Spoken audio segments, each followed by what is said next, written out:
What have I been doing all day, baby? I've been crunching numbers. Anyone who's been watching this channel for any amount of time will know that I've been a man on a mission to know how will our heroes play out in PvP, how to even look at our heroes. How do we categorize our heroes? What is the real difference between a basic hero, an advanced hero, and an elite hero, and a, oh my gosh, are you kidding me? Exalted hero. My brain. I'm crazy. You guys, I'm a crazy fool. I'm manic, crazy, insane, maniac for DeFi Kingdoms, baby. It's all about DeFi Kingdoms. I'm loving it. Okay, huge important things to talk about. Also, summoning, I guess it's been extended a whole nother day, but I'm an idiot and I didn't even know that. So it's still on, and I was like, I'm so laser focused. I was crunching numbers. How should we compare a common hero versus an exalted hero? A common mythic versus a, how do we, why is a common Dread Knight worth so much more than a mythic basic hero? Yeah, basic hero. I confuse common and basic a lot when it comes to heroes. I will probably say things all kinds of wrong on this. Okay, anyways, so much to talk about. I love it. I love this game. It's so brilliant. It's so brilliantly thought out. The devs are fantastic. Okay, and I did some summoning, and I got my first Dread Knight from a Sage Dragoon. It only took like 6 attempts. A common Dread Knight. I also got an uncommon monk, but all the rest, I got 4 other dragoons. Well, the funny thing is, my Dread Knight, if you saw it earlier, okay, I think I've got the screenshot up. Where's it at? Where are you at?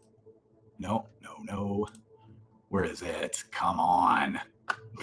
I thought I had it. Let's find it, guys. Let's look at this beast. Okay, this is a lot of the math I did. We're going to get to it. Okay, huge, the most important stuff in the game. Okay, look at this. The funny thing is, I summoned this guy with a Dragoon and a Sage that both only had 1 summon. So how did the Dread Knight end up with a summon? Isn't that interesting?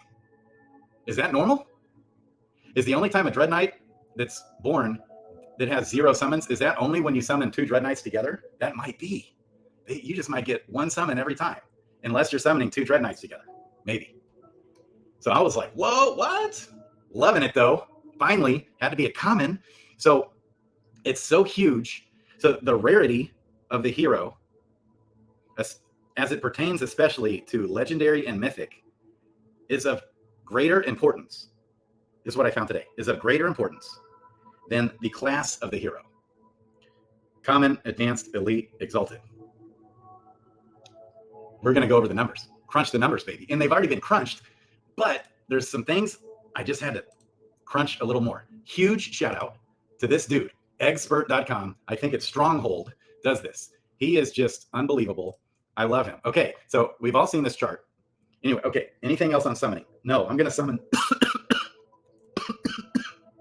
I did get a rare dragoon on one of those dragoons. I have like a zillion dragoons and no sages still. The video yesterday, it went from bad to worse, baby. It only got worse. I started summoning a bunch of common basic heroes with my using advanced class. Like what you guys saw, at least I was hitting some ninjas and summoners. After I turned the video off because I was just dying, it went from bad to worse, buddy. But today, so my first summon, I got a common dragoon, and then I got a rare dragoon. Then I got another common dragoon. Then I got an uncommon monk that I was not happy about because I actually spent the most money on that to summon that bad boy. I rented out, a summon and spent top dollar, killing me. And then time ran out. So I thought it was 7:22 and I'm freaking out and freaking MetaMask and I'm going crazy. But hey, so it was past time, but it actually wasn't past time because it was an extended, but I hit that Dread Knight. Okay, that was exciting. I'll do some more summons. So this is huge. I always thought this was odd though, because expected value of growth per level, he says here, the basic hero is 4. And I'm like, no way. It's at least, I'm like, on average, I get at least 6. I get at least 6 stat points, like on average. And I would probably guess actually my average, because I'm always using crystals, is probably actually 7 or somewhere in between there. So, but I realized what he's talking about here. This is only talking about the first round of rolls for the primary class, the dominant class, the main class of the hero. Then there's a secondary roll. Then there's a guaranteed stat plus 2 50-50 rolls, which is going to equate to 2 per times you level And, okay, on the subclass, for a common hero, on average, you will get 1 stat point on average. And it literally is 1/4% chance, just 1/4. So 75% of the hero, or maybe if we did the math. Okay, no, 80% here. Yeah, this is official locked numbers.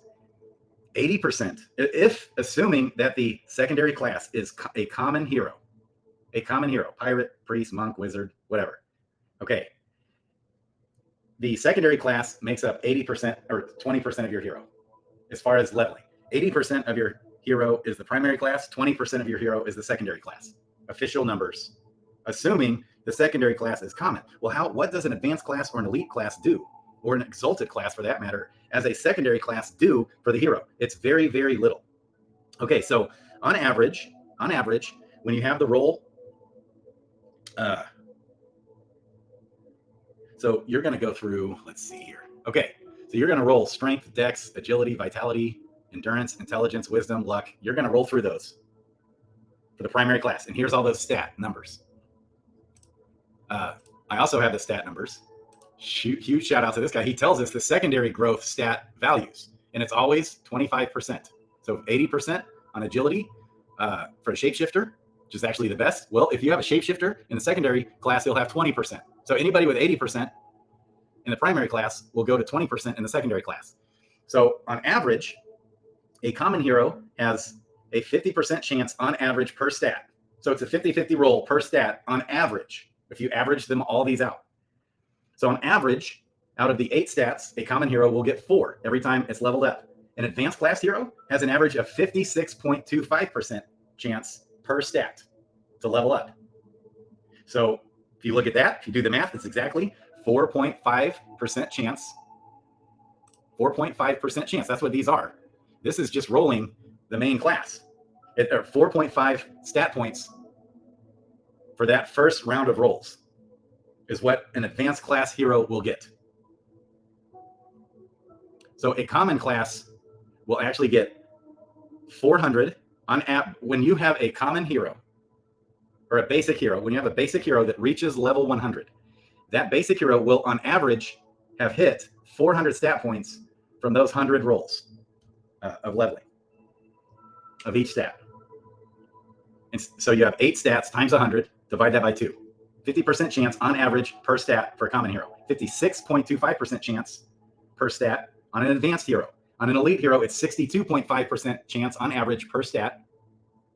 And for the exalted class, the Dread Knight is a 68.75% chance on average per stat. And obviously we know it's all very different per hero. Okay, the secondary class, for a common hero in the secondary class, has an average of 12.5% to hit on each stat on average. And so on average, from the common hero will get 4 stats from the first round of rolls and 1 stat from the second round of rolls on average. So 4 and 1, 4 to 1. Then you obviously have the bonus round where you get 1 guaranteed stat. This is not factoring the secondary class, nor is it factoring the guaranteed stat, nor the 2 50-50 rolls, which is another stat. So I actually did the math wrong. I forgot to include the secondary class. Wow. Okay, so on average, a common hero with a common secondary class will have 5, 6, 7. We'll get 7 stat points on average. 7.06 stat points on average, actually, per level up. A common basic hero with a common secondary class will get an average of 7.06 stat points per level. What's the 0.06? That's the blue stat. The blue. Okay, which this also is not factoring the green or the blue. Okay. This might actually be factoring the green here. Yeah.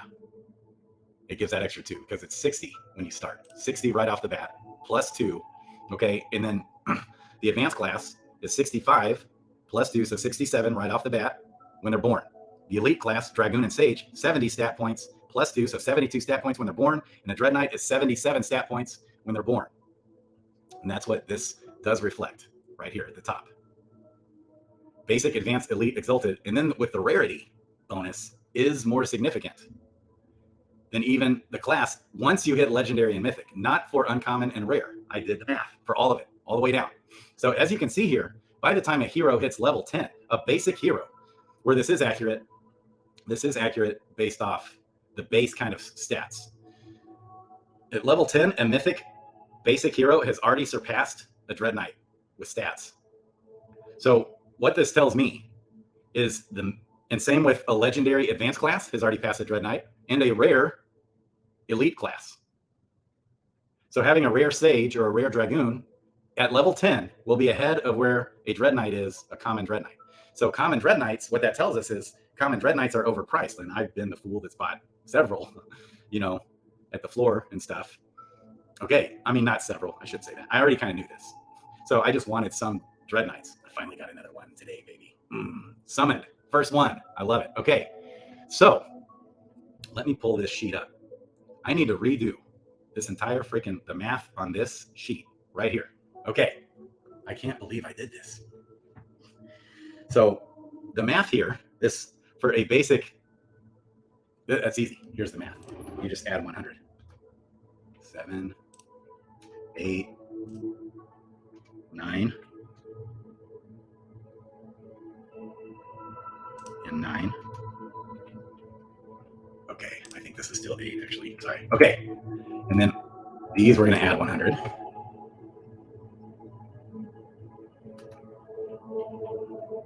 It's so funny. I just realized this. I'm such an idiot, you guys. Is there a bigger idiot on YouTube than this fool right here? Okay. I need to change these down here. I'll get to that in just a sec. So, because what I forgot to factor is that the secondary class, so the common class will get an average 4 stat points on the first roll, and an average 1 stat point on average for the subclass roll. So that's 5. Then you get 1 guaranteed stat point. That's 6. 4 plus 1 plus 1. Then you get the 2 50-50 rolls, which will average out to another, on average, one of those is going to hit 7. 7 on average, and it's actually, you throw in the extra 2% for the blue stat and the 4% on the secondary class, you're going to have an average of 7.06 stat points per time you level up, not factoring any Gaia tiers when summoned, not factoring any stones when summoned, and not factoring using any crystals. The basic hero will get an average of 7.06 stats per level. The advanced hero with a basic secondary class, the secondary class, here's what a common secondary class gets on average per stat is 12.5% chance on average per stat for a common hero. 12.5% chance for the subclass rolls per stat roll is an average of 12.5%. For an advanced class is an average of 14.0625%. For an elite class, you have a Sage subclass. It's an average of 15.625% chance per stat to hit. And for the exalted class, it's an average of 17.1875 per stat for the subclass roll if you happen to have a Dread Knight as your subclass. But the Dread Knight for the subclass, all that will account to per 100 levels, a common hero secondary class will get your hero on average 100 stat points per 100 levels. It's 100 stat points, 1 stat point per level, exactly on average. But then if you throw in the 0.4, it's actually 1.04 stat points on average if you count the blue stat. Whereas a Dread Knight will only give you 1.375 stat points per level. But that does equate to, that still is actually somewhat significant now that I think about it. Because what that will equate to is a common secondary class will give you on average 100, actually 102 if you count, or 104 if you count the blue stat. On average, per 100 levels, a common secondary class hero will give you on average 104 stats per 100 levels. An exalted secondary class, a Dread Knight secondary class, will give you on average 141. So you're going to gain about 37.5 stat points per 100 levels by having a Dread Knight as your secondary class. And you would think that 37.5 stat points isn't very significant, but let me tell you, it is. Because this comes back to my point here, that all heroes are good. Even basic common heroes are good, because the difference here isn't that significant between a basic hero and an exalted hero. This is at level 100 average. A basic common hero will have 768 stat points. A basic Dread Knight will have 933 stat points, and that's 165 more stat points. And this is all assuming a common subclass. Now, you add 37.5 to this. Actually, I need to add the other 4. Wow. For the blue stat. 772. This is 827. 882.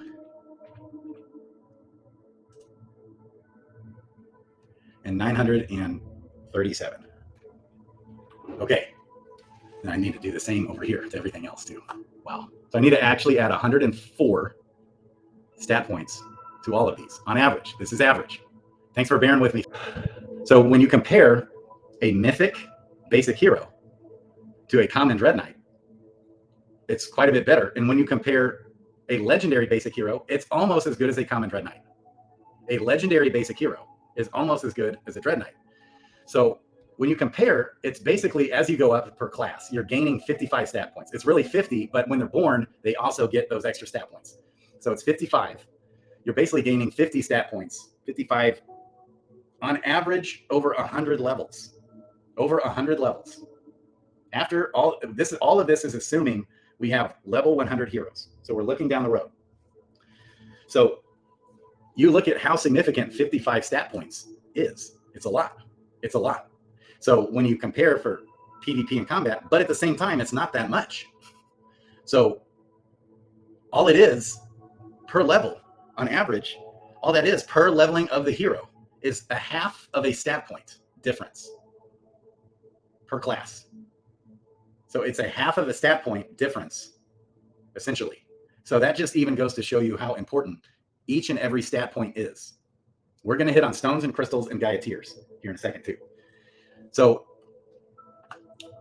the difference between a basic hero and an exalted hero at level 100 is 165 stat points on average. Does that make sense? The difference between a common hero and a mythic hero is 210 stat points per 100 levels. Actually, technically, per 101 levels. Because when they're born, they also get the extra stat points. So what this tells us is the rarity increase is more important. However, what this doesn't factor in, I have more, more baby. This isn't factoring in the potential to have increased positive variance. I want to talk variance. I need to do a whole video just talking on variance. I used to be a semi-pro poker player. I was full-time poker all day, every day, 12 hours a day, insane, maniac, manic stat guy for poker. Okay. Crunched all the numbers every which way you can. And then also was good at playing the game, being so fun. Anyways, I can't wait. Someday I'll get back to that. One of my goals in life. What do you call it? What do you call a goal? Golly, brain, work. Hello. What do you call it? What do you call it? Like lifelong goal, also known as a, my brain. Okay. I want to be in the World Series of Poker. Hello. Okay. So there's a difference here. There's a significant thing to look at. It's because the rarity increase is a fixed set number. You get, for a mythic, every 5, when they're born, you get just an automatic 10 stat points. Boom, when they're born. At level 5, you get 10 more automatic 10 stat points. At level 10, you get an automatic 10 more stat points at level 10. It's fixed and it's random. You can't alter it. You can't change it. Okay, here's what we can do though. When you scroll down here, I do a whole bunch of different things. We can leverage all of these different things for positive variance. What does positive variance mean? What does variance even mean? Okay, if I have a 1% chance for something and I do a roll to hit, like for example, right now, we have increased chances to get a mythic hero. Okay, so if you're summoning 2 common heroes together, our chances went from 0.2% to get a mythic to 0.3% chance to get a mythic. Literally less than 1% on both. But it's an increase of 50%. It's an increase of our chances if we're summoning two common heroes together. If we're summoning two common heroes together, our chances have now increased, if you summon right now in Crystalville, by 50% to get a mythic. But guess what? When you do that roll, you're probably not going to get a mythic with two common heroes.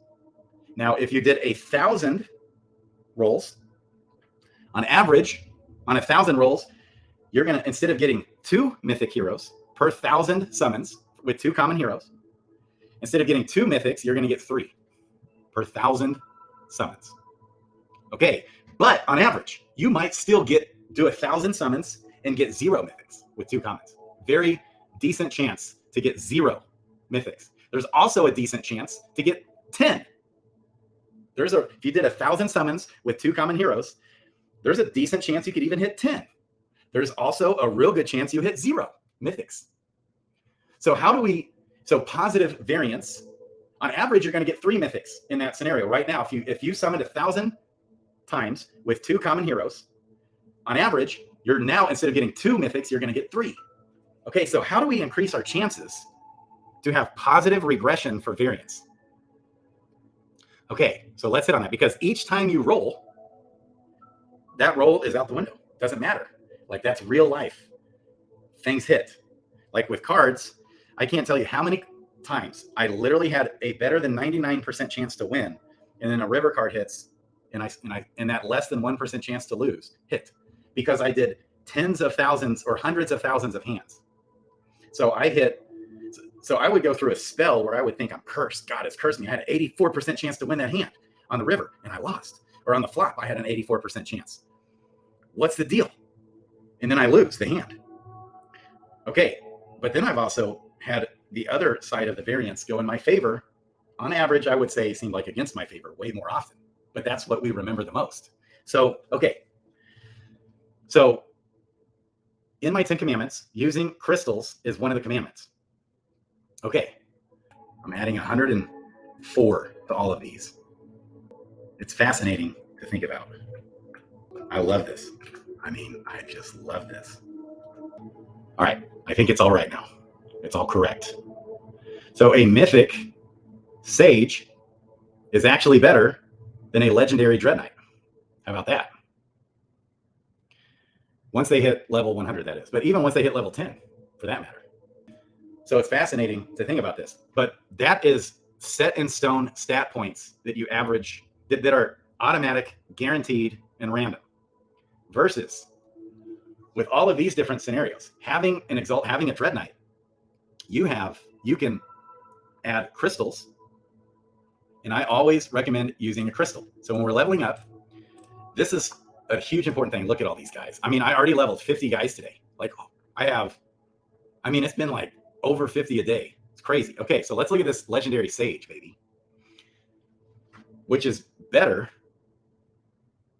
than a rare Dread Knight for sure. Significantly better than a rare Dread Knight.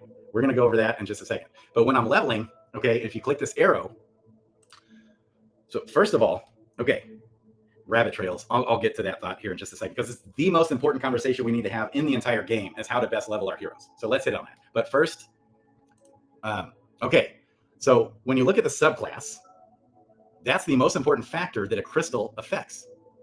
Okay, so in this case, I either want to go, speaking from a crystal, because this is a wizard subclass, I either want to go with wisdom or intelligence, depending on, okay, it's obviously going to be intelligence because he's a forager. So we definitely, in this case, want to use an intelligence crystal. Because it's a sage legendary, I would actually rather use a regular crystal, not a lesser crystal.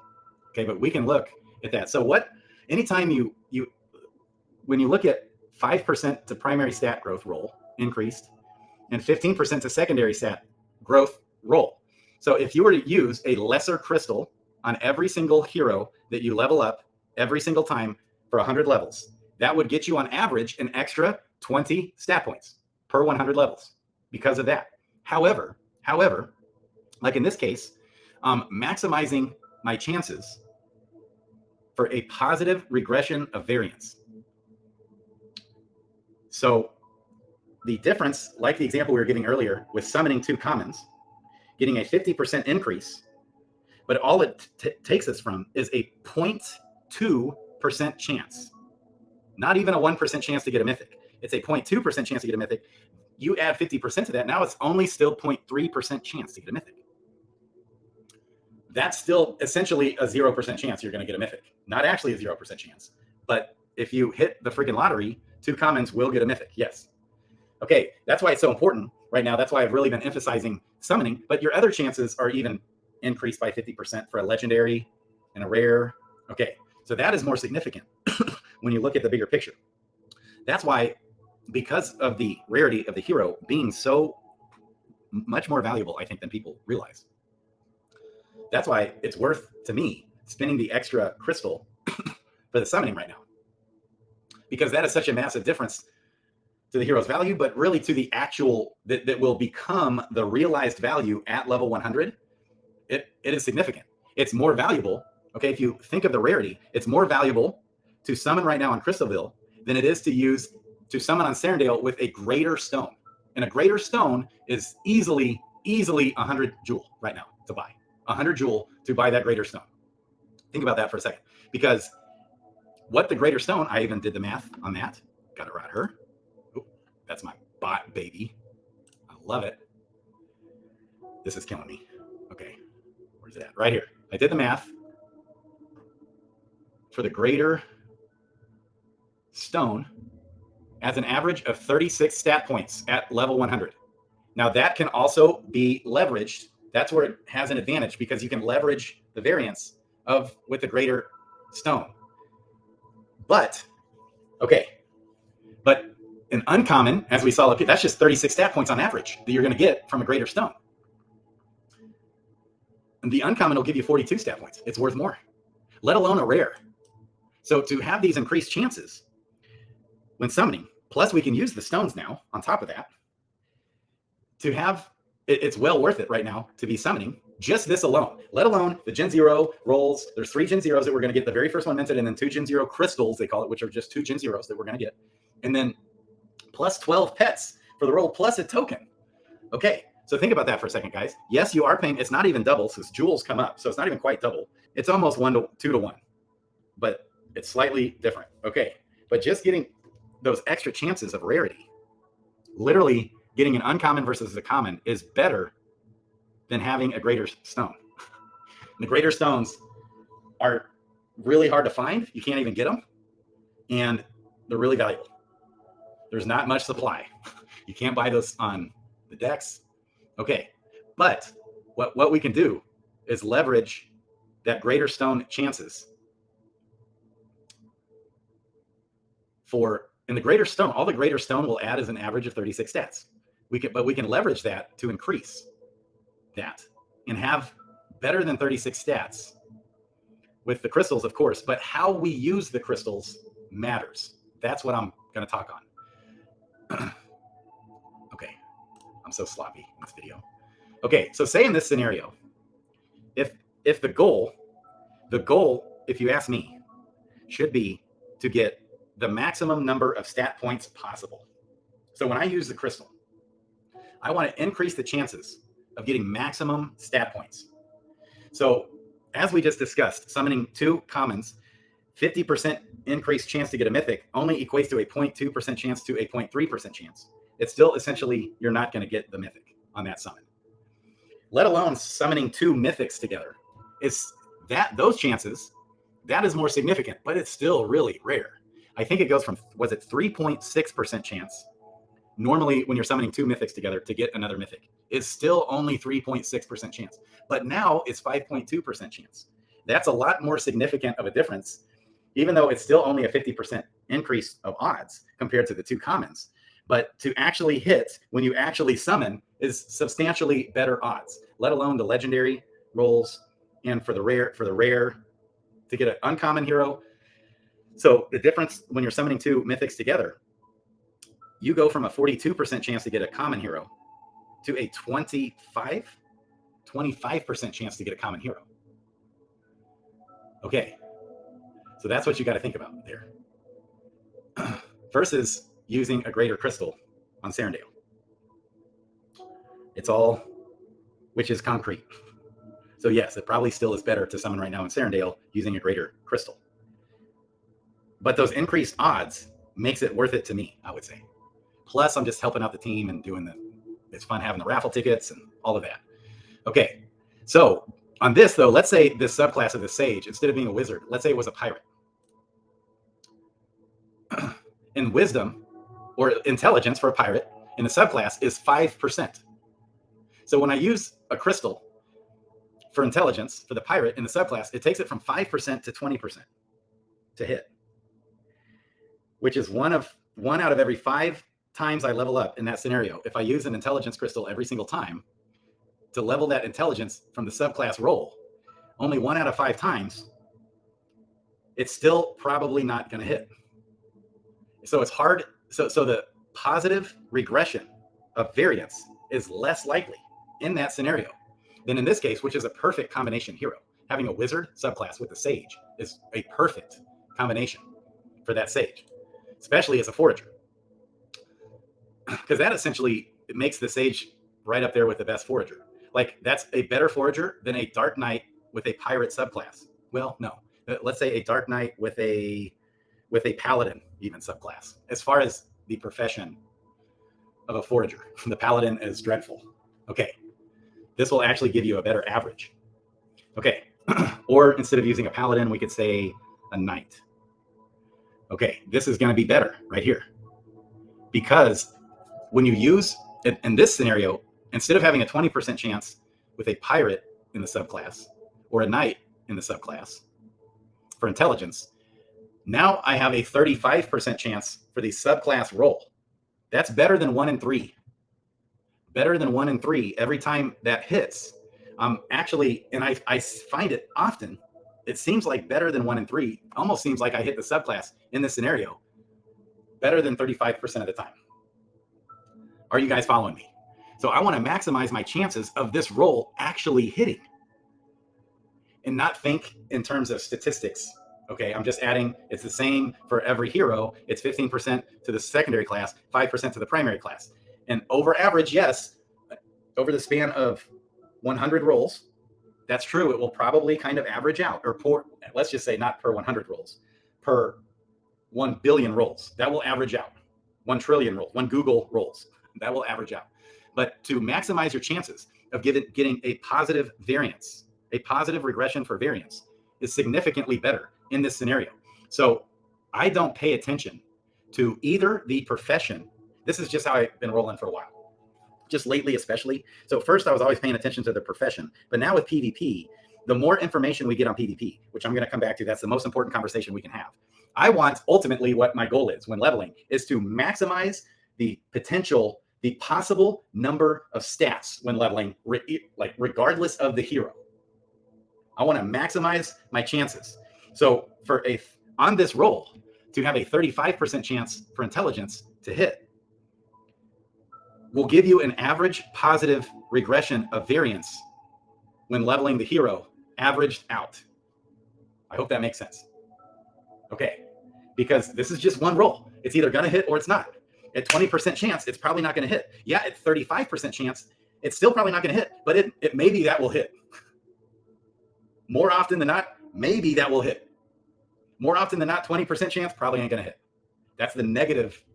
The potential to have negative regression of variance is much greater per roll at 20% chances than it is at 35% chances. So that's something huge to factor. And I bet a brilliant mathematician could explain this better and put it in better terms. When we talk about what is the chance to have a positive variance, a positive regression in variance versus a negative, what are the chances to have a negative regression of variance?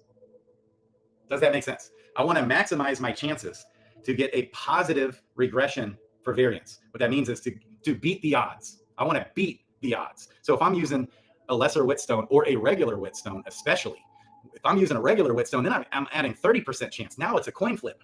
every time I hit on intelligence for the subclass. So that averaged out over the span of 100 levelings will average, okay, to 50 stat points if I'm using a regular crystal for intelligence for the subclass, 50% chance. But what are my chances of getting 60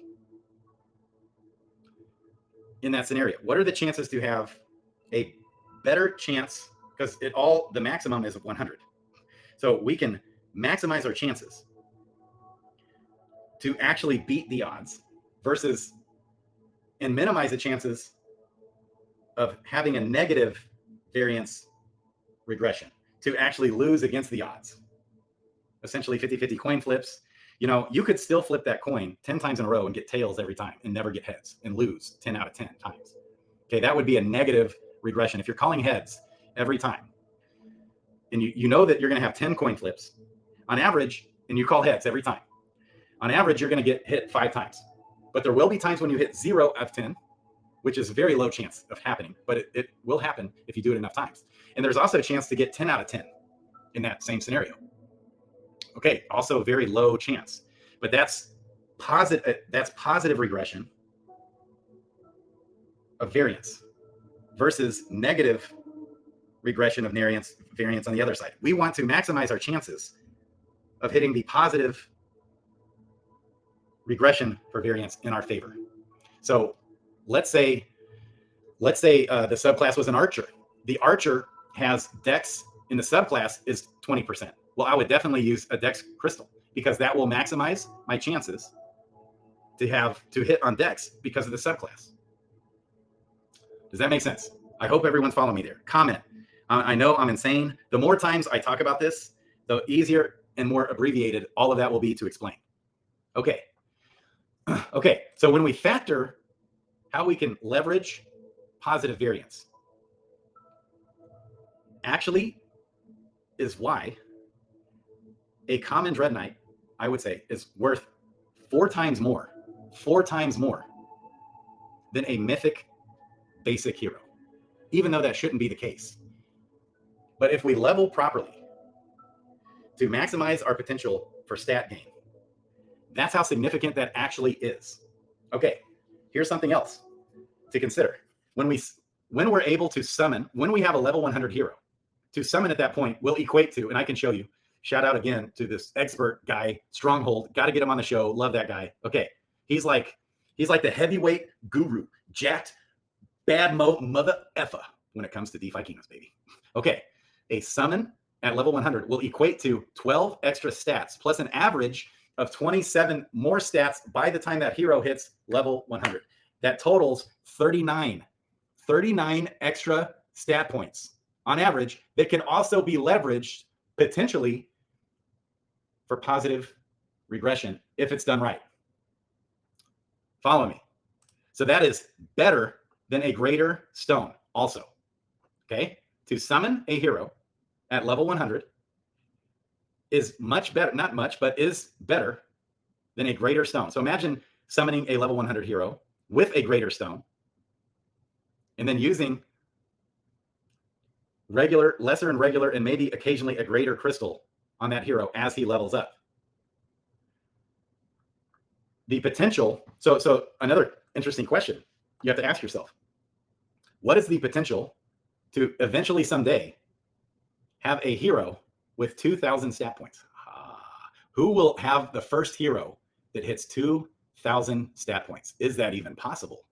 Ooh, that's a thought. Or maybe that's much more unlikely. Maybe we should say, what hero will be the first hero to hit 1,500 stat points total?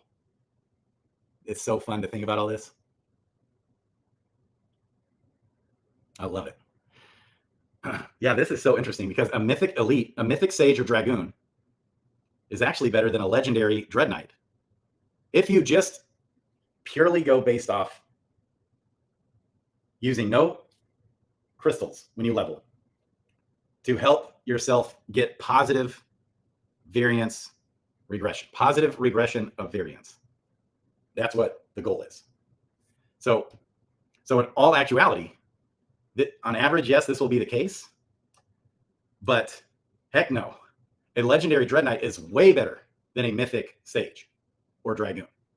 Even though Mythic Sage and Dragoon is definitely by far your second best scenario of a hero, I would still way rather have a legendary Dread Knight.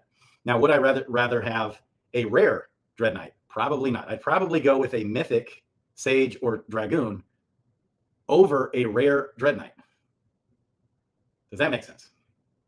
But you can get, I got a Mythic Sage for 5,000 jewel. That was a deal. That was a deal. That was a deal. Because, and it actually is the 7th best hero in the game as far as average growth. The average growth of that hero is the 7th best in the entire game that I got for 5,000 jewel, which is what? Like it was less than $1,000, like 800 some dollars for that bad boy. The 7th best hero in the game. Okay.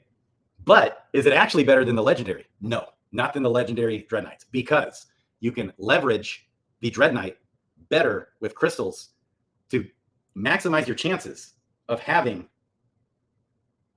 positive regression of variance in your favor instead of having negative regression of variance. Some heroes, it's just weird. I have heroes that it seems like every time I level them up, they get 2 or 3 or 4 stat points. One time I leveled a hero up and got 1 stat point. The other time, if you saw my Twitter, I leveled a hero up and got 16. The most you can possibly get, excluding a rarity bonus, is 19 stat points on a level. To get 19, you would have to hit every single stat for the first roll for the primary class. You'd have to hit every single stat for the secondary class. And then all 3 of those, you get 19 stats. 8 plus 8 is 16 plus 3 is 19.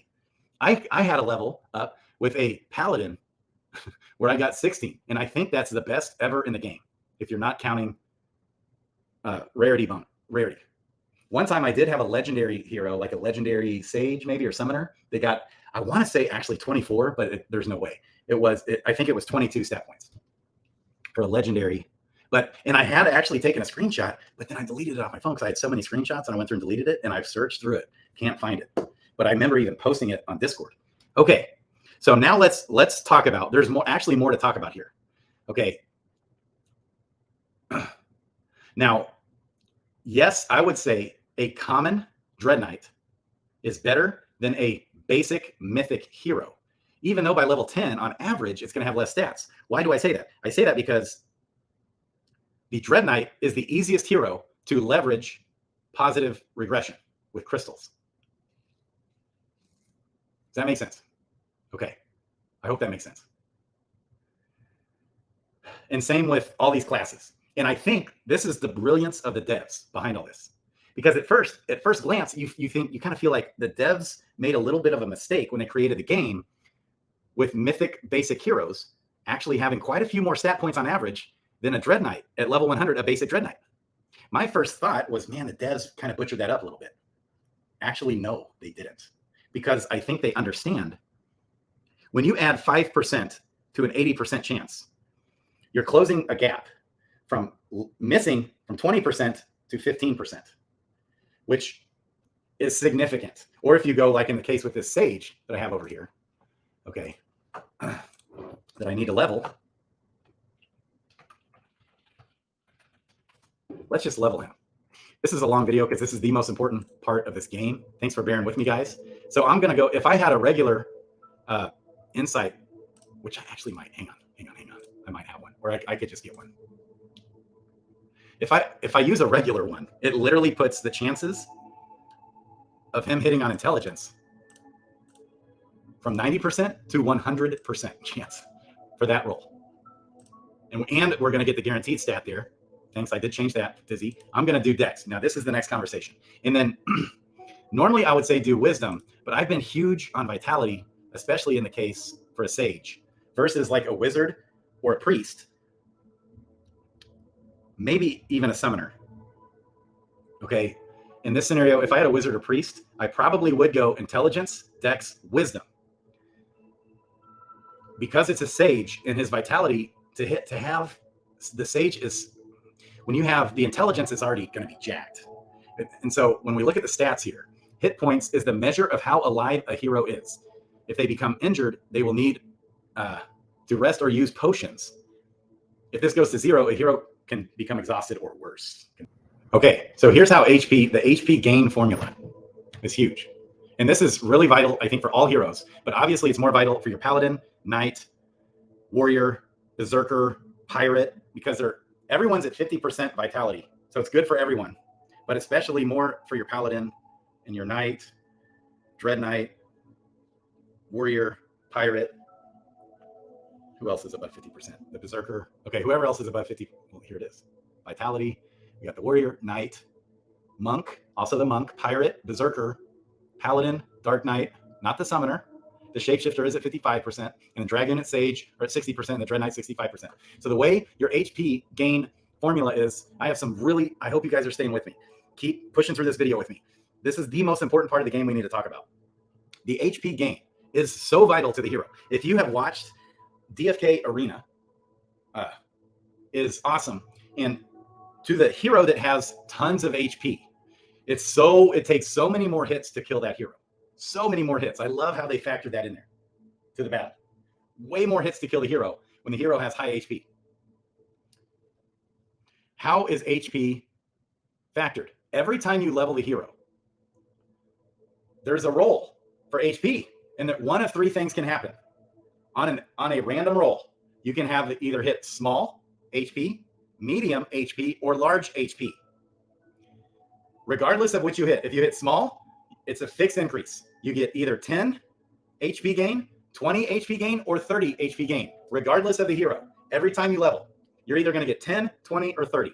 Plus, you're going to get, if it's the small roll, it takes your number of vitality stat points and divides it by 2 on the small roll. On the medium, if you happen to hit the medium roll, which you get 20, then it just, let's say you have 20 vitality stat points, you get 20 HP points for that. So it's 20 plus 20, you get 40 HP points for that. Let's say you hit the large roll, you would get 30 HP points plus your vitality times 1.5. So if you have 20 vitality, you would get 30. If you have 30 vitality stat points in that scenario, you would get 45 plus 30. So you get 30 guaranteed plus 45 if you have 30 vitality stat points. HP. So by the time, let's say you have a hero, let's say you have a Dread Knight. Okay, back to this leveling scenario that I pulled up. Let's say you have a Sage and I have a Sage. And I focus on vitality, and you have a level 100 legendary Sage. I have a level 100 legendary Sage, and they both have 100 HP or 100 vitality stat points. They both have 100 vitality stat points. I could literally have double the HP that you have if I'm focusing on vitality at the early stages of the hero's leveling. If I just jack up vitality at the early stages of the hero's leveling, I don't have to ever worry about vitality ever again. By the time the hero hits level 10, level 20, shout out to Crypto Baby H. I love her guild. She's got a guild. Let's look at it. Okay, so, and she has what she calls the leveling Bible. The leveling Bible, the leveling chart. She calls this the leveling Bible. And down here, it says, whoever put this together, was it Albus or the Stronghold guy? Vitality should be considered a viable primary stat for the first 10 levels. That's why. Because if you jack up vitality at the early stages of that hero's life, that will affect his mana points for the whole rest of his life. Instead of waiting too long, you're going to be behind on HP. Okay, but yeah, it says this is only speculative. So it's all speculative. So I'm going to hit on other points here in a second. Okay. Here's another thing to consider on mana point formula. Here's the mana point formula. Every time you level, you're either, same thing. You're either going to hit small, medium, or large. Every hero, every time will either get 2, 5, or 9 plus. It's a little algorithm with intelligence and wisdom. Is really important for mana point gain. Okay, so this is primarily going to benefit wizards, priests, sages, summoners, that I forgot that one time, right? Summoners, sages, seers. Okay, the question is, how much will mana play into all the heroes versus how much will it better benefit those heroes that I just named? That's the biggest question. The answer is we don't know. So having especially intelligence in the scenario, but wisdom isn't as insignificant as you think. So let's say you have 20 intelligent stat points. Okay, 20 times 0.6 would be 12. Okay, 60% of 20 is 12. Plus, let's say that same hero has 20 wisdom. It's 40% of that 20 wisdom. That's 8. So then you add the 12 plus 8, which is 20, puts you right back to 20. And then you multiply that times this modifier based off small, medium, or large. So in that scenario, if it was medium, if it hits on the small, 20 times 0.075, that's an extra 1.5 mana. But I think they round down on that. It's not 1.5. So in that scenario, you get 3.5, but I think it's actually just 3. You get 3. I think they round down, but I'm not sure. I'm pretty sure, though. In that scenario, if you hit the small and you have 20 intelligence and 20 wisdom, you would get 1 extra bonus modifier mana point. In that same scenario, if you hit the medium, you get 5 mana points plus the exact same scenario at 20 times 0.15. That's 3. So you'd get 8 mana points on that level if you hit the medium roll. On the 3 rolls, if you hit the large, you get the guaranteed 9. This is all heroes, regardless of anything. You get the 9 increased stat points and plus a 20 times the modifier in that scenario of 0.225. That's 4.5. So in that scenario, you get 9, I think, plus 4, or 9 plus 4.5, whatever, however they round it. I think it's just 9 plus 4. You get 13 mana points in that scenario. So that is very significant to have lots of intelligence and wisdom at the early stage of the hero's life. Okay? So back to that Crypto Baby H Bible chart, baby. Okay? Not only should vitality be considered as a viable primary stat for the first 100 levels, but I would say also intelligence, a little bit more even than wisdom, but both intelligence and wisdom, especially for priests, wizards, sages, summoners, seers, and whoever else. Okay, so then we know that, okay, let's level this guy. Let's get him done. Okay. Mana points are used to cast spells and use skills. So what skills is this talking about here? We don't know. When this reaches 0, the hero can no longer use spells or skills until they use a potion. So is that going to matter for a pirate? Doesn't a pirate have skills? So is it important for a pirate to have intelligence and wisdom? That leads me to the next question. We're talking PvP here, baby. Now we know, shout out to Hubert. Hubert says that as far as PvP goes, you want to focus on the stats in which the hero naturally levels up the best at. That's what you want to focus on the most. But we still definitely know that all of this matters for all heroes. For sure, without question, it's going to matter. Okay.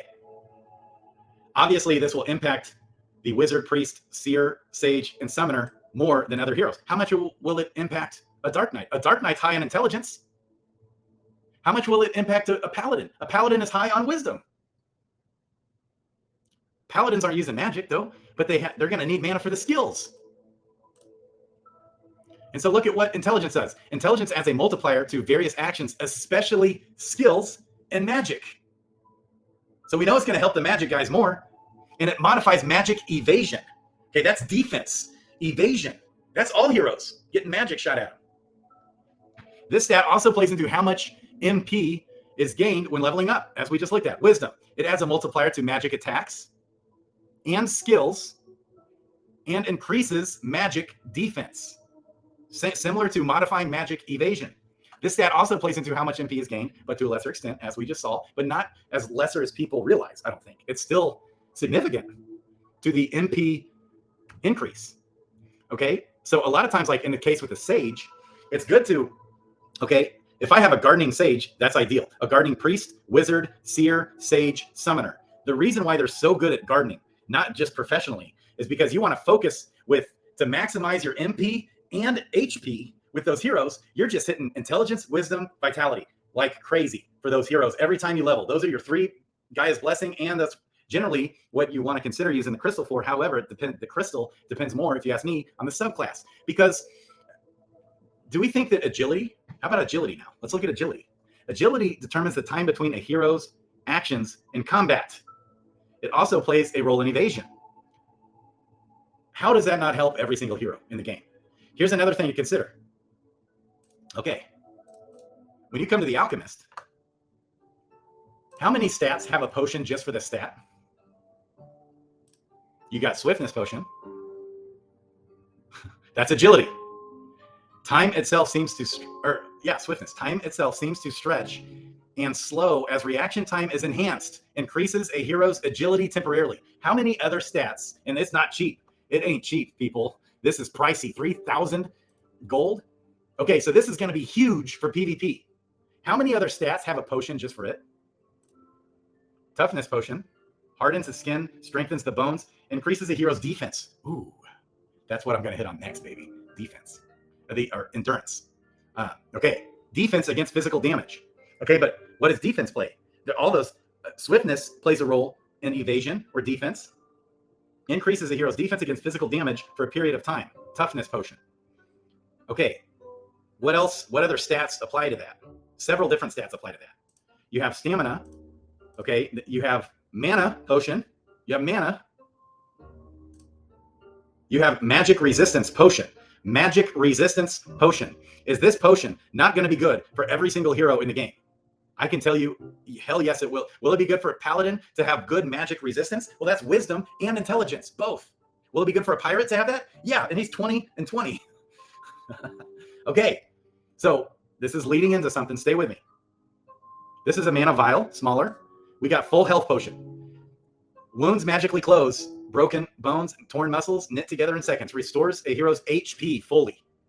HP, baby, having this health potion. And that's a smaller version of that. This is anti-poison potion. It neutralizes toxins, grants immunity to poison while it remains in the body. That doesn't really apply to any stats. And then we have the anti-blinding potion. Interacts with magical energies that cause blinding, rendering them powerless to restoring sight. Grants immunity to blindness while effects linger. Okay, that's all magic stuff. So how important do we think it's going to be? I'm going to make the case all the more stronger. Let's complete this ritual, baby. This level. We can level another one and look at scenarios. Okay, it glitched out. So we're going to talk on endurance. We were just talking on agility. Agility is actually the only one stat that actually has a high valued potion for all heroes. All heroes. So let's say I do have that Paladin Fisher. Now we're coming back to how to best level for PvP. For so many reasons, I have such a contrarian view on how to best level. Okay, as we just discussed, for HP, you want vitality, and vitality is good for all heroes to have regardless of the hero. On a lesser extent, we know that wisdom and intelligence is good for all heroes to have. But on a lesser extent, for the heroes that aren't good with magic, okay? But it's still going to be really important for a pirate to have intelligence and wisdom for PvP. I can tell you right now, to have MP is still very important for all heroes. Otherwise, the hero literally dies. It says that, okay? Mana points are used to cast spells and use skills. When this reaches 0, the hero can no longer use spells or skills until they have a potion. That's going to apply to all heroes. Agility is going to be good for all heroes. Absolutely, unequivocally. And I have a feeling that the ninja might turn out being one of the best PvP heroes because he has the most agility. And we know strength is really good too. But if you consider all the stats of what will benefit, I think agility will benefit all heroes for PvP, just straight up. Obviously, it will benefit a warrior less, a wizard less, who's standing back shooting magic. Okay, it will benefit him less because he's just like far away shooting magic. I'm just assuming. But how can you tell me that agility won't massively benefit a paladin, a dark knight, a knight, a warrior? Don't we want a warrior with mad agility? A knight with mad agility? A paladin? Imagine a paladin with high agility. And he's already jacked with strength He's jacked with endurance. He's jacked with HP because of mana, and he can potentially be jacked with wisdom if you have a gardener. Plus, then you throw in agility in the mix of that. Woo! So if I have a paladin fisher, we've also talked about luck. Luck is going to benefit all heroes, straight up. Now, maybe a thief and a ninja more than others. And it's like the thief and the ninja are the only two that's good at luck. Really, the ninja is only 60% luck.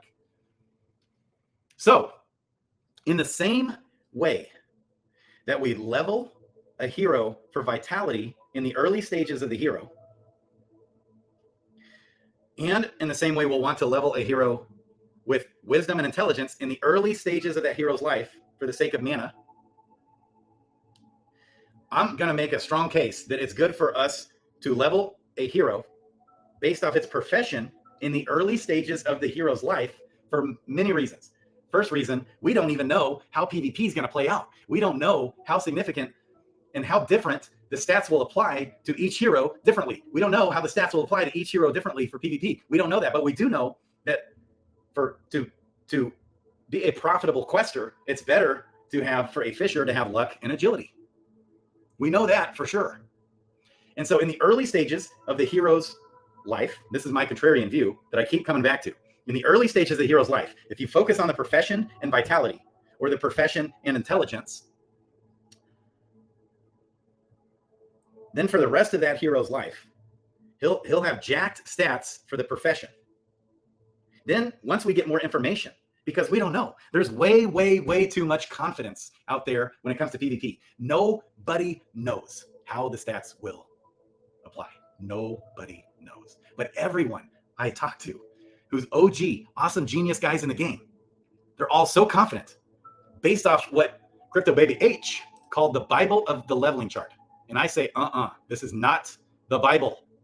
This might be the Bible of leveling once you level your hero up to level 20 or level 15 or level 10. That's not the Bible. We don't know. He even says it. Recommendations are all speculative and only to be used as a guideline. We now have a whole new company that's helping them with PvP. We have no idea how this is going to play out. Level your hero based off its profession. Then for the rest of that hero's life, it will quest better. It'll be more profitable to quest that hero. The ROI will be better. Another thing I want to hit on with the chart that I made here, I want to hit on, should we view some heroes as just questers who aren't PvP heroes, and then other heroes as PvP heroes? Is that how we should do it? The awesome thing about this game is we have options, baby. Unlike me with the ladies, we have options. And there's no right or wrong way to do anything. That's what's so fun. So I've been buying up like mythic advanced class heroes that are the floor. Like a summoner, I got a summoner, a mythic summoner fisher last night for 1,200 jewel. Because he's a fisher. His profession doesn't match what he's good at. So is it wrong to just focus on the training quest for him? No. That's totally a valid way. I can just take him, use him for PvP, baby, and just quest him in the training quests.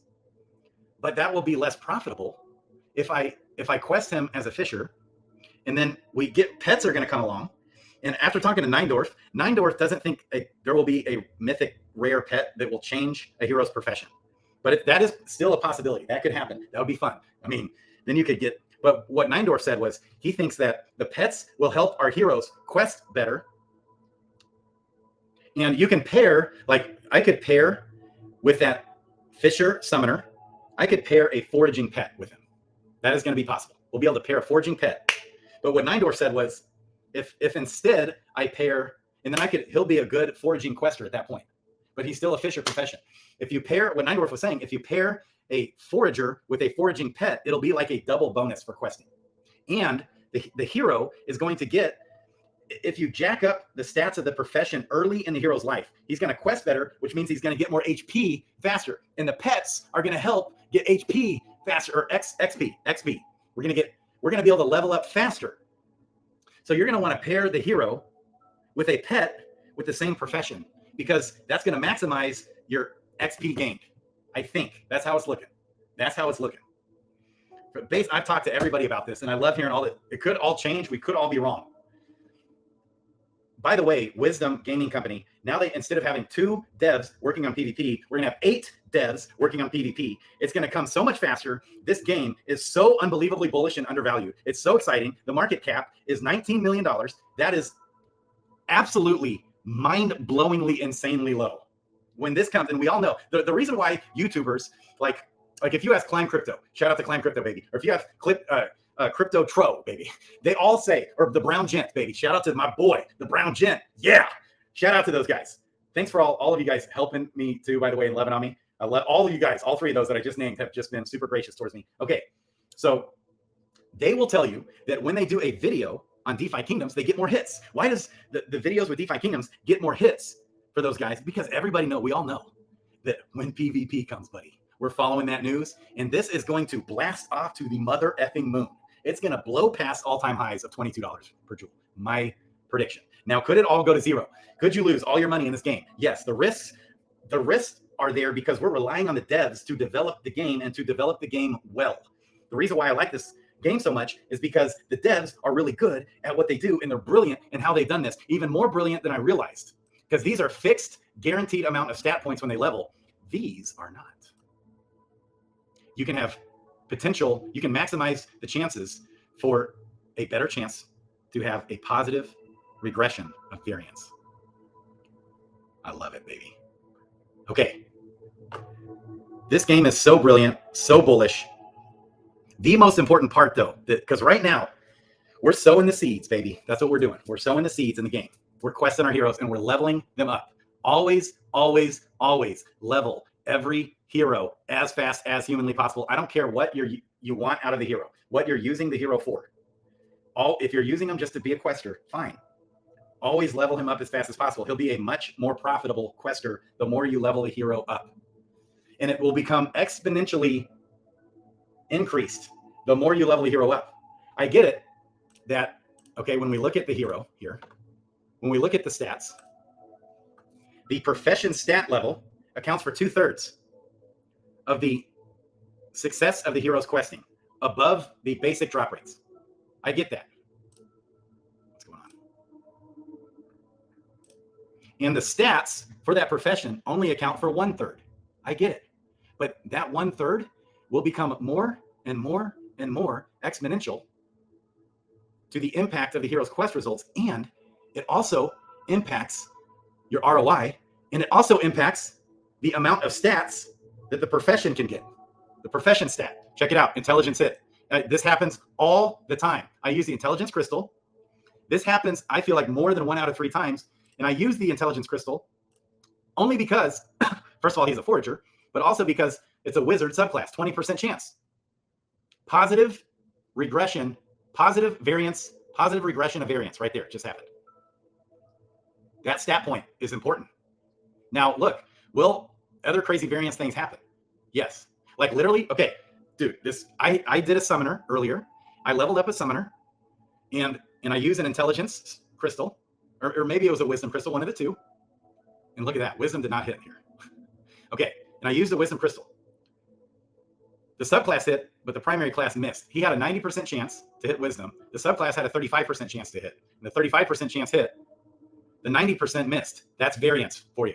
In this case, also 90% chance for wisdom to hit. It missed. But look, what's the chances for the secondary class, the subclass, to hit strength was literally 7.5%, and it hit. That's rare. That almost never happens. That's almost never happens. Luck had a 10% chance, and it hit. Almost never happens. Wisdom missed. 90% chance, missed. 20% chance, missed again. So odd. And it's just funny how that rolls, isn't it? Welcome to variance, baby. But look at the chances of this hitting without the crystal is still much lower. Okay. So when leveling our heroes, early in the hero's life, pets are coming. We don't know how all the different stat points are going to impact the different heroes. Okay, when leveling. We just don't know. So let's look at this warrior. It's a warrior wizard. This is a perfect example. I want to maximize my chances of getting as many stat points as humanly possible. So we got wisdom at 20% and we got intelligence at 20%. One of these two crystals are going to be used for wisdom and intelligence. Probably See, the other thing we kind of have to think about as well, a little bit, that does factor in. He's a gardener, so obviously wisdom. But 5% added to 20% only gives 25% chance to get that stat. That's not going to help. That's actually going to bring a potential for negative variance, using a wisdom crystal. But it increases the chances for positive regression of variance for the secondary growth. But the chances of having negative regression of variance is really there with wisdom for the primary class. So that's not really helping the chances much to hit on wisdom for the primary growth. But the secondary growth, heck yeah. So that's always the dilemma you want to think about. That's 20% is really low, is really, really low. But 20% down here for the secondary class, really high. But it's still the way the crystals factor in the secondary class times 3. It's 15% chance to the secondary and only 5% chance to the primary. So that's why I'm primarily factoring the secondary chance, but I still factor the primary class when it comes to a tie. And we're not considering in a tie, let's say a tie, and we're not considering the profession, because a lot of times I ignore the profession even.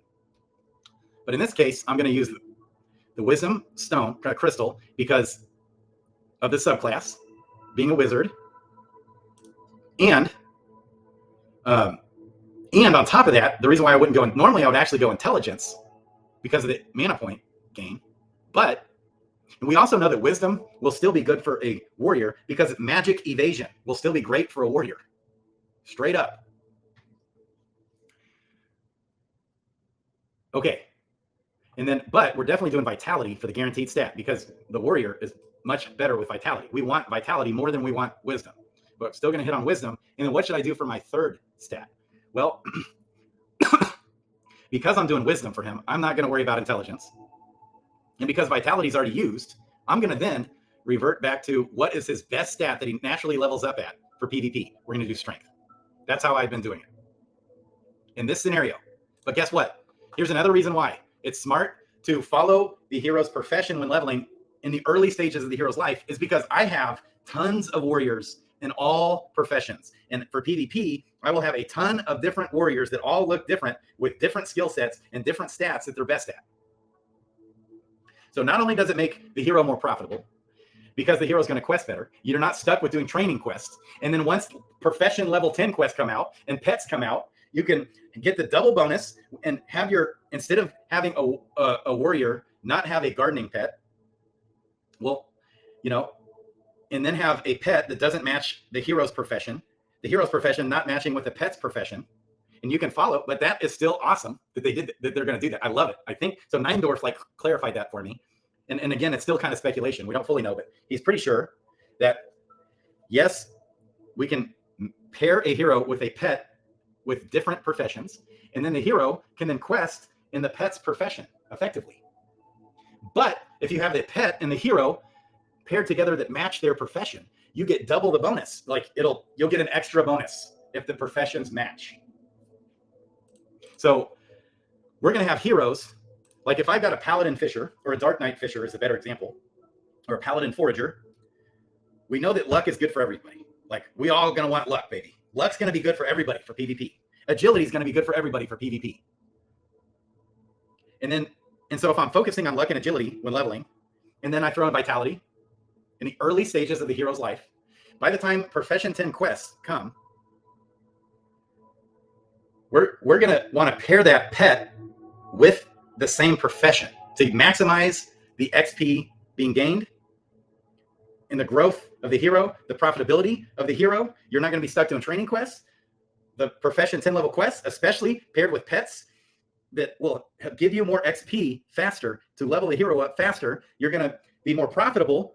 And when you're more profitable, like one time, like I've had a few times where I've had a hero get 3 silverfin fish from one quest. Okay, the XP gain on that is much better. So that you level up faster. It's more profitable. That equates to 300 gold. Way more profitable than the training quest. And as that hero continues to level up, past level 15 up to level 20, because you're hitting better on those items, you're going to then level up faster, which means by around between level 15 and level 20 on the current profession quest, you're leveling up at the same rate. You're getting the same rate of XP than you are from training quests. Now, training quests really help you level up faster, and from level 1 to level 15, I would say. And even all the way up to level 20. It's still awesome. But once those profession 10 quests come, ooh, baby, and we can use our pets. We are going to be glad that we stuck with the hero's profession when leveling. I can tell you. Now, for a mining wizard, okay, how much is strength really going to help a wizard and priest? Okay, I get that. Like, strength will really help a warrior a lot. We hit on strength, we hit on vitality, and look at that positive regression happening again 2 times in a row.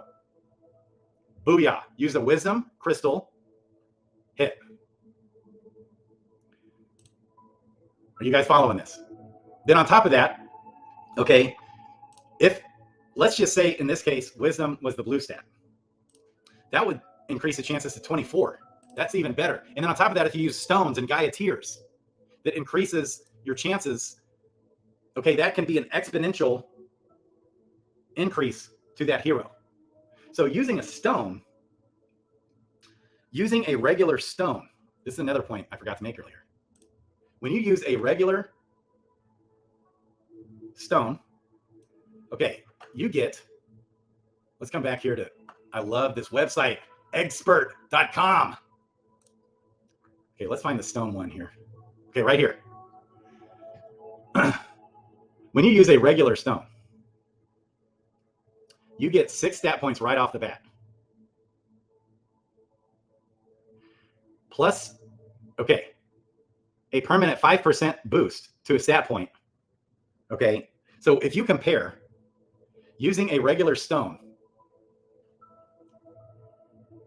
so it gives you 5% to a primary growth stat and 13% to a secondary growth stat.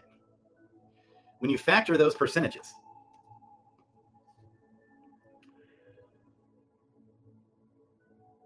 it's significant. It's almost equivalent to having a basic hero become advanced, just right off the bat, or having an advanced hero all of a sudden becoming an elite. So like if I have 2 level 10 heroes, it's another example here, good example. If I have 2 level 10 heroes, let alone level 15 or level 20, okay, and I use a regular stone and I summon, that really is equivalent to getting a whole class of hero increase. Does that make sense? The value that the hero, the only thing that separates a Dread Knight from a pirate is its stat points when leveling. His potential gain of stat points when leveling. That's it. And when he's born, he gets more stat points. It's all about the stat points. So that's why in my 10 commandments, I say always, always, always use a stone. It absolutely kills me that people don't use stones. So use a lesser stone. Okay, and so you get those Gen Zeros. You keep leveling those Gen Zeros up. And every time you summon, you use a stone. And even when you're hitting, when you hit the advanced class, it's equivalent to hitting an elite class, is what it is. Isn't that awesome? So each class gets when it's born, immediately has 5 more stat points than the class below it. So an advanced class, a basic hero gets 62 stat points when it's born. 60 plus the 2 for the green. The advanced class gets 67 stat points when it's born. The elite class gets 72 stat points. The Dread Knight gets 77 when it's born. So using the stones plus the Gaia tears literally is equivalent, if you summon a basic hero, to getting an advanced class hero. I love it, baby. Almost, depending on, or if you have a regular stone plus some Gaia tears extra, depending like on level 10s or even level 15. Every 5 levels, you can use those extra Gaia tears, and he breaks it down for us. So back to this expert site. If you, in the guides, you click the DFK guides, okay? Instead of infographics, which is the page I'm on now, you click heroes, hero growth stats. Then you scroll all the way down, and he lays it all out. He lays out the algorithm of how it all plays out. with the extra Gaiateers when summoning in each level. Okay, and so here's the example. Level 100 wizard, and let's just assume the level 100 wizard highest stats are intelligence, wisdom, and luck. Okay, it's 210 Gaiateers for that to summon that hero.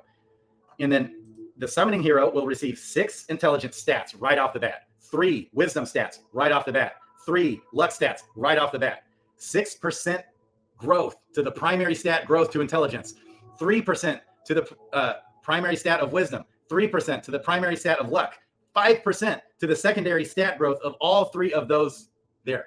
Unbelievable how significant that all adds up to. Better than a greater stone. However, the greater stone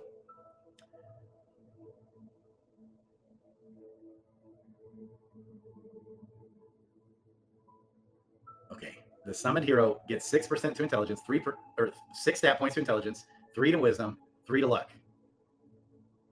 And then 6% plus 3, which is a total of 12. Yeah, I mean, this is just better. It's straight up better. The only thing that a greater stone does better is for the secondary class, 21% chance versus 15% chance added. But it's 12% added chance to the primary. So it's just better all the way around. That's amazing. So saving those summons is something to consider when you have a level 100 hero. You're going to want summons with that bad boy.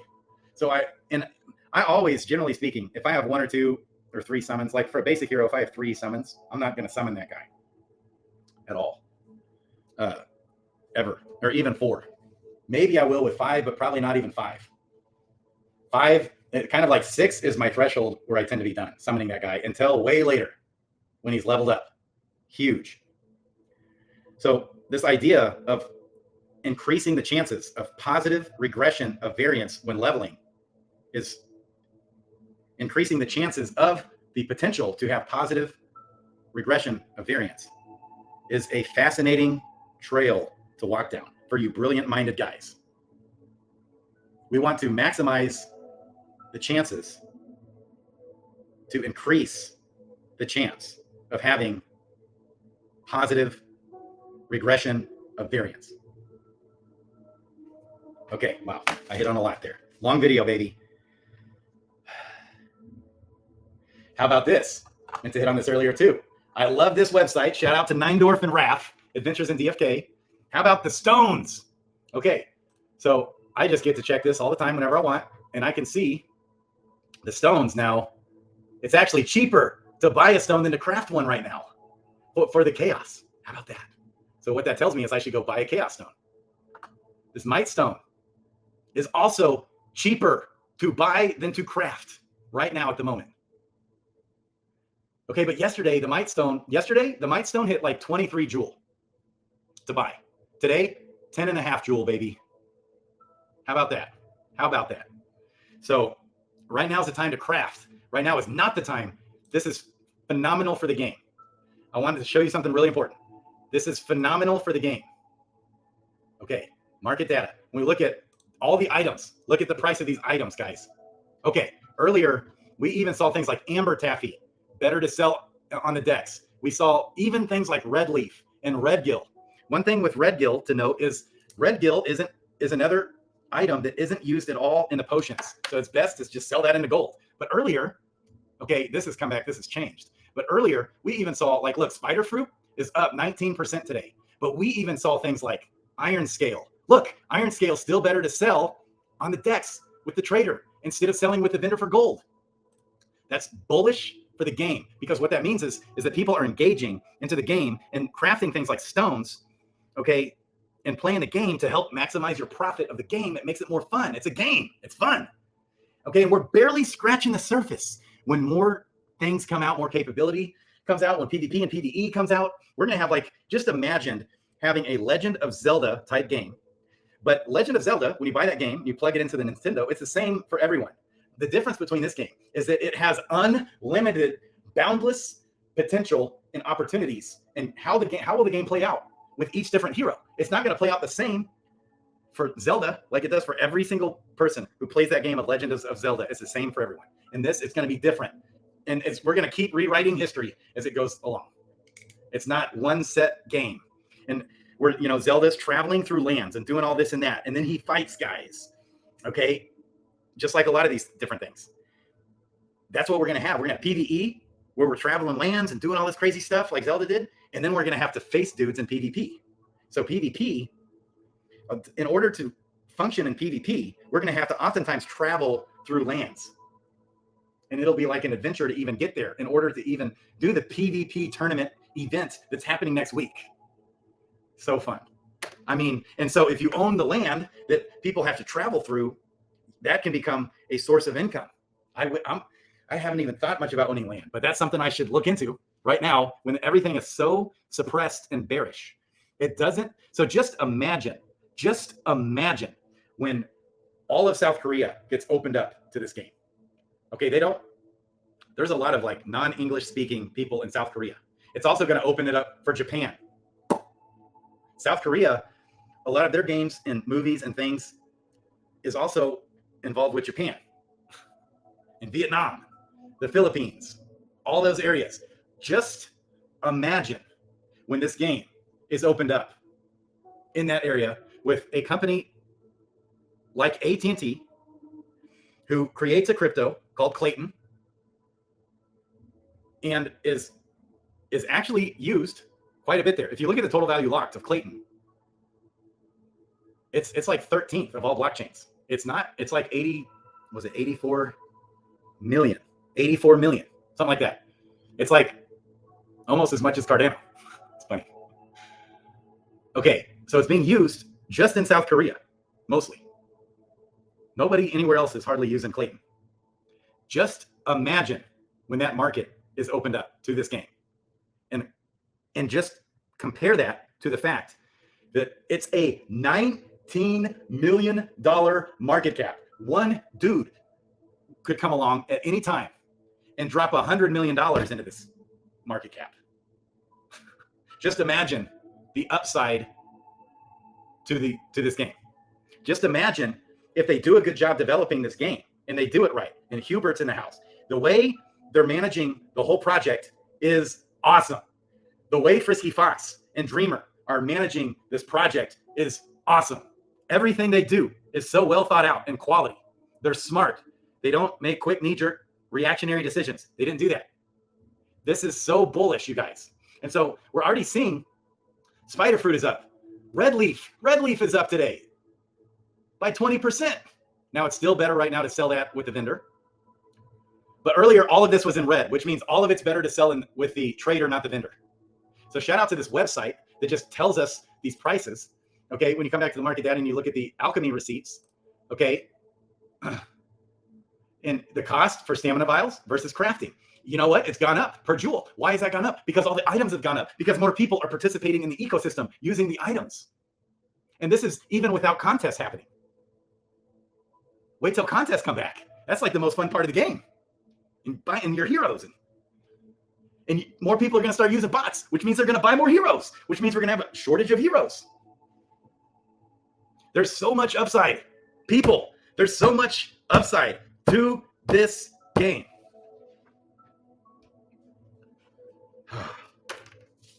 So Red Gill not using any potions. And Hubert kind of said that you have some items that are meant to just be basically like gold. But also I think they're going to be used to feed the pets. You have silverfin, you have red gill, and you have bloaterfish. Those are like equivalent. Those are just like getting gold. Because the chances to get a shimmer skin is actually less than a silverfin. It's harder to get a shimmer skin than it is a silverfin. But shimmer skin with the vendor are only worth 60 gold. So you don't want to be selling your shimmer skin with the vendor. You want to be holding that item. And maybe, yeah, you can sell that on the DEX right now because it's worth a ton. Guess what? We can look right at it. We can look at what shimmer skin is worth. Right here. Look, baby. It's worth 0.45 joule. It's almost worth a half of joule for one shimmer skin. Which is, about an 80% premium, just like Swift Thistle. So because Hubert said some items are kind of more meant just for gold and maybe to feed the pets, and then some items are more meant for the potions. So we don't want to be selling the shimmer skin, the Swift Thistle. We want to hold it, provide liquidity, get lots of interest because there's high volume of trading. Even amber taffy is up slightly right now. And earlier it was up like, dark weed was up by like 11%. You made 11% more by selling it on the DEX with the trader than you did by selling it with the vendor. Now it's come back down because people are like selling it with the vendor, which is smart. But look, even iron scale is up. You're better to sell your iron scale with the vendor. Really, all this stuff. Look, it's all in red now. Even ragweed, baby, because it's gold. And right now, gold is up. Look at gold is up 17% today. Why? Because the stone carver came out, and now we need gold to carve all these stones, baby. So you want a time, when is it good to buy gold? Well, I can tell you when the stone carver goes away. That's when, now there's not a use case for gold in the stone carver at the moment. So gold, people, there's more selling pressure. Well, when the stone carver comes out, now there's buying pressure. So you want to do the opposite every time. Right now is the time to buy stones and craft stones. And right now is the time to sell silverfin, gold, swift thistle if you're going to sell it, shimmer skin, sailfish even is up a bit. Milkweed, big time, baby. Spider fruit's way up today, 20%. It's back up, baby. Okay, now is not the time to be selling your stones. Yesterday was the time to sell the stones and be buying the gold and buying the items. Okay, you with me? Ha! And as this game grows, just imagine, as thousands of people fled into the game around the world, as this game grows, and just imagine how much further ahead we're going to be in this. Just imagine, and I'm just like any one of you. I'm just a dude in his house playing the game. That's all I am. I will make $0.00 from this YouTube channel until I tell you that I'm actually making money. It'll be 100% transparent. If that even ever happens. Who knows? Maybe someday I'll be able to like monetize the channel. I don't even know how. And all the projects that I talk up, I am not incentivized or paid by any of them. I'm just like any one of you, baby. No one's paying me anything. All right. Most of these are free. This Adventures in DFK tool, this is the most phenomenal part of the tool. So I'm always checking, okay, what's up, what's down. So now's the time to sell your spider fruit, your milkweed, if you're going to even sell anything, your shimmer skin, your swift thistle. Okay. Your gold is up on Sarandale, 17%. Okay. But on Crystalville, it's not. On Crystalville, it's actually kind of holding its own, but there's no use case yet except for the golden eggs. It's half price essentially. So talk about a good time if you want to keep arbitrage the gold. But the problem is we need the gold on Sarandale. We don't need it yet on Crystalville.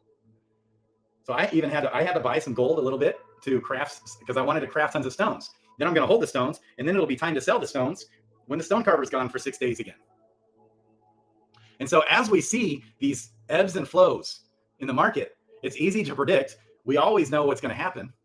There's so many different fun ways to make extra money, to make your heroes questing more profitable, which questing in the profession is by far more profitable. I can tell you right now, I have all my heroes questing on Crystalville right now, with training quests, because I've been doing the summoning thing. It's been fun. Mindlessly, recklessly, being completely irresponsible with my money, baby, and spending as much crystal summoning as possible. Ooh, yeah. Okay. So it's so fun, all this. But after this event ends, which is extended a whole nother day, which is exciting, I'm going to definitely be sending my heroes, all of them, except not all my miners. Pretty much all my heroes are going to be questing in Sarandale still, unfortunately. So we will be I hate the Harmony chain right now. It is driving me freaking bonkers. It's just not working. Even Crystal, like the MetaMask wallet too. It's not necessarily the Harmony chain's fault, but holy smokes, it just isn't working well. But it's worth it because these items, look at the shimmer skin difference.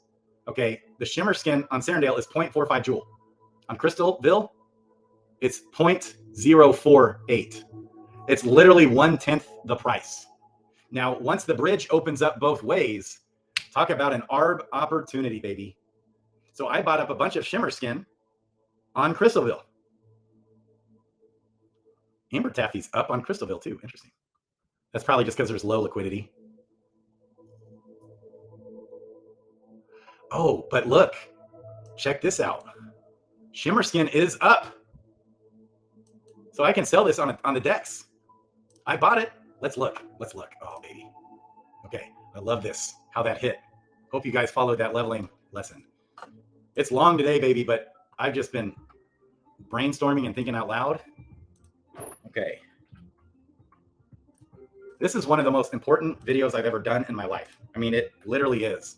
Hey, I bought it the other day. I'm providing a bunch of liquidity. I bought it at 60 and 65 just 2 or 3 days ago.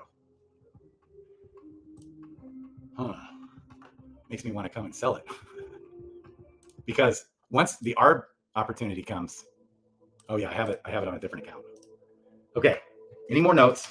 So pets are coming, and we want to have the pets follow the profession of the hero with the profession of the pet. I think we'll maximize our XP upside, XP gain, which means you want to level your hero according to the profession, at least in the first 10 levels. In the same way, you want to do level vitality and get mana. If you have lots of vitality early in the hero's life, will make a significant difference over the span of the whole life of that hero by the time it hits 100, level 100.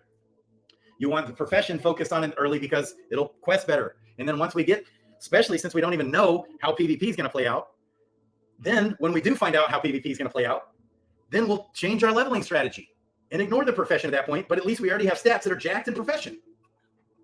All right. And pets coming, man, are going to be huge, huge. And they're so cheap right now.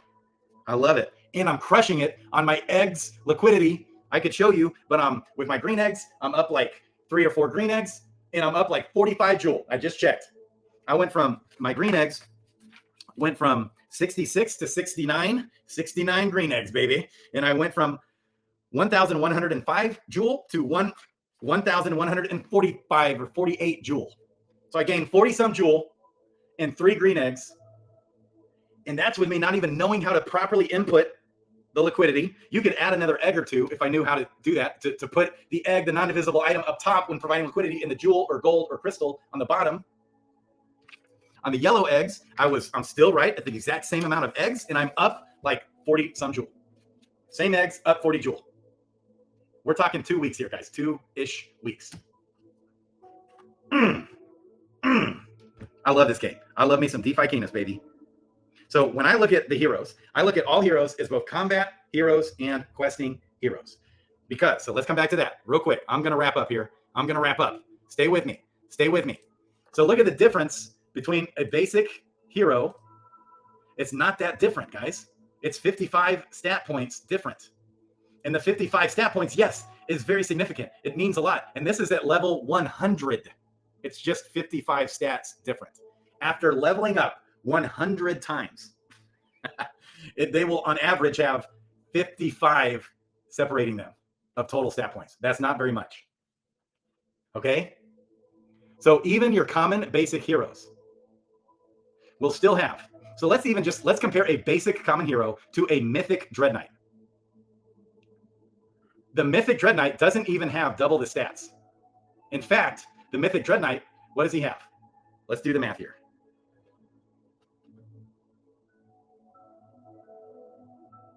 So this tells us 2 things. Okay, math.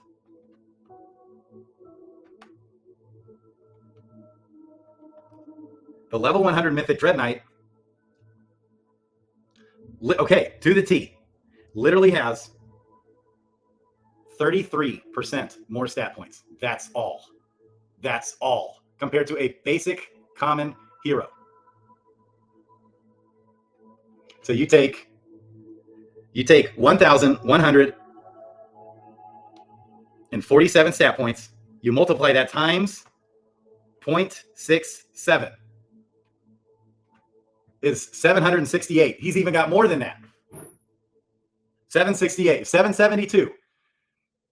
So a common basic hero at level 100 will still have about 68% of the stat points that a mythic Dread Knight will have.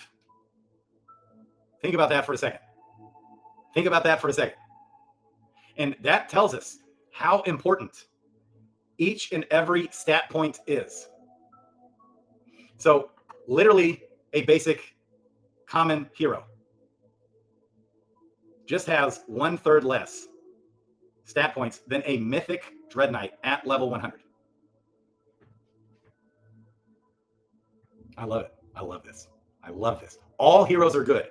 Commandment number 1 of the 10 Commandments is to understand that all heroes are good, but what separates the heroes is the stat points and their future potential of gaining more stat points down the road. That's the only thing that separates the value of heroes. So we need to understand that all heroes are good, and that the difference is how they level up. I love this. I freaking love this game. So crystals. Always use crystals when summoning. It's 10th commandment. When leveling up, level up according to your profession, people. Yes, for PvP, when leveling, you want to pick of the two stats that you're picking. Okay, for this monk fisher, for example, I think luck is good for anybody though, but I'm still picking agility for the primary stat for PvP always. And then I'm picking luck down here. Even though if there's an exception to be made, I think luck is great for all heroes. Just like I think agility is good for all heroes. Okay, and then for PvP, so like Dex, I want to either pick, no, I want to pick Vitality. That's what I want to pick. Vitality is always my other stat if they're not a gardener. Okay, and then this guy's a monk, isn't he? Yeah, he's a monk. But the blue, look, the blue is on Dex, which is good. It's good. This is going to help. So we definitely want to use, and I would use this regular Dex crystal if he was like a legendary or mythic. Okay, but I want to save that. And I'll use the regular, in this case, the regular Dex or the lesser Dex crystal. Okay, and so this is going to help positive regression for variance in both the primary class and the secondary class. So this goes, because it's a monk, and I'm going with the blue, having a 67% chance versus a 62% chance. Okay, it's not much different. But when you think of the potential chance to have a positive regression of variance, it's a better chance now to have a 67% chance versus a 62% chance compared to when that's lower. And so like in this case, 19% chance, that's his best shot. His next closest stat is at 15%. So 19%, and adding 15 on that is 34% chance. Now for Dex, that's helping to increase the chances of possibly having increased chances of positive variance regression, positive regression of variance. All right, baby. All right. Okay. So I look at all heroes as both questers because we want our best combat heroes to be good questers, especially when Profession 10 questing comes out with a pets. We're going to want them to be good questers. They level up faster. They're more profitable. You get more loot, which means you get more XP. You level up faster. You want your PvP heroes to be good questers, people. I'm such a contrarian view on this. It's hilarious. But even if I'm wrong, I'm still going to be right. That's the thing. Even if I am wrong and all these OGs are right in saying, no, ignore the profession, follow this Bible, Crypto Baby H in the house. Okay, follow Crypto Baby H's leveling chart Bible, which completely ignores profession, not completely, but mostly ignores profession. This is not the Bible, you guys. This is like the status quo in the game. Guys, you're killing me. So even if I'm wrong and all these guys are right on this chart, look, I'll be able to quest better than you. Have my heroes will be more profitable than yours. My heroes will level up faster than yours. My heroes will level up, will pair with the pets in the same profession better and be more efficient and get more XP and level up better, even if I am totally wrong. Guys, I love this. So I want to get the big dogs. I want to get all of them disagree with me. All of them. Let's get them on and let's hash this out because this is the most important part of the game. Guys, I'm going to continue crunching the numbers. The market cap is so mind-blowingly underrated and cheap on this game. Every item in the gold is undervalued. Jewel is undervalued. The heroes are undervalued. Every part of this game is undervalued. If this game succeeds, like the upside potential is massive to this game. It's so massive. Or it's either going to fail. Like from at this point, so all these guys trying to squeeze out juice out of a turnip, trying to make money. I did a series on my average ROI per hero per day. And now with Shimmer Skin up, okay, that's more like 0.4 jewel per hero per day. Okay, and gold, especially if that keeps going up. Because gold over the last month is up, totally. Okay, it hasn't 5x. I was the dumbass that thought that would maybe happen. Okay, maybe it still will come though. All right, everything, like why try and sell and try and make a daily ROI or a weekly ROI unless you're just hard up and you got to have the money, which that day will come. You know, for me, like in a year or two, I'm gonna have to figure out how to make money. Like probably in a year, especially if the markets are still down. I mean, if the markets are still down, basically, I'm gonna have to start making money in a year or two. Unless we make millions of dollars from this game. And it might go to zero. We're relying on human beings that could fail us or die in a plane crash. We just never know. So liquidity is also smashing. I hit on that. We're done. So when leveling, there's too much confidence out there for PvP. We still don't know jack squat. People are way, way, way overconfident. Total groupthink is happening in this game. Stop being so confident with something you know nothing about. They just hired a new company to come and help develop PvP. We don't know how it's going to shake out, guys. All right. Now, yes, we do have clues. Hubert's given us clues. So when I level my hero up, I still factor PvP. Okay. It's still an important factor. But I focus on profession because that's what we do know right now. And that should become the new Bible. I'm going to rewrite the leveling Bible right here. And I think agility and probably dexterity and luck will all be good for all heroes. Now, dex less than agility. I really feel like agility is just straight up good for all heroes, kind of like vitality. Again, I'm just complete conjecture. Have no clue. Total speculation. But if there's one stat that actually has a potion just for that stat, it's agility. And just imagine you give agility to a paladin. Seems like the paladin and the Dark Knight and the ninja all have upside to be as good as any hero in the game.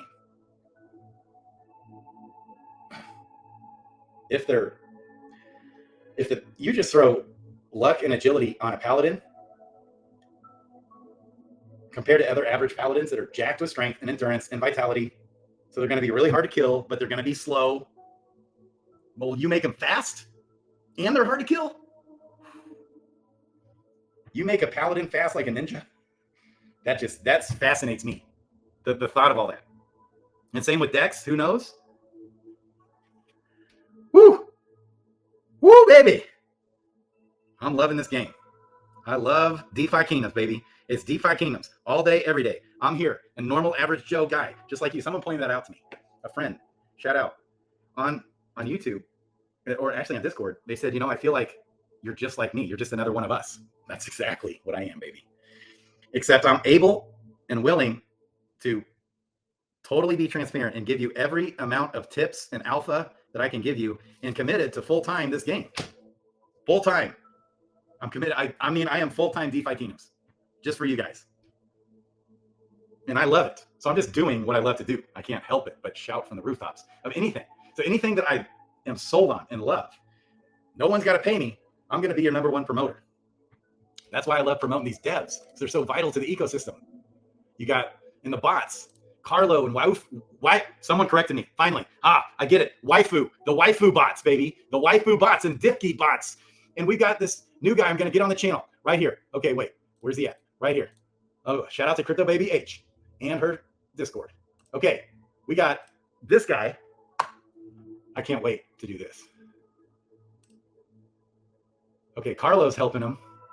But I talked to this guy extensively. This Quester thing, I haven't even looked into it. I just know I've heard a lot of good things. Like Vilvi was telling me about it. Said it's awesome. Where's the guy at?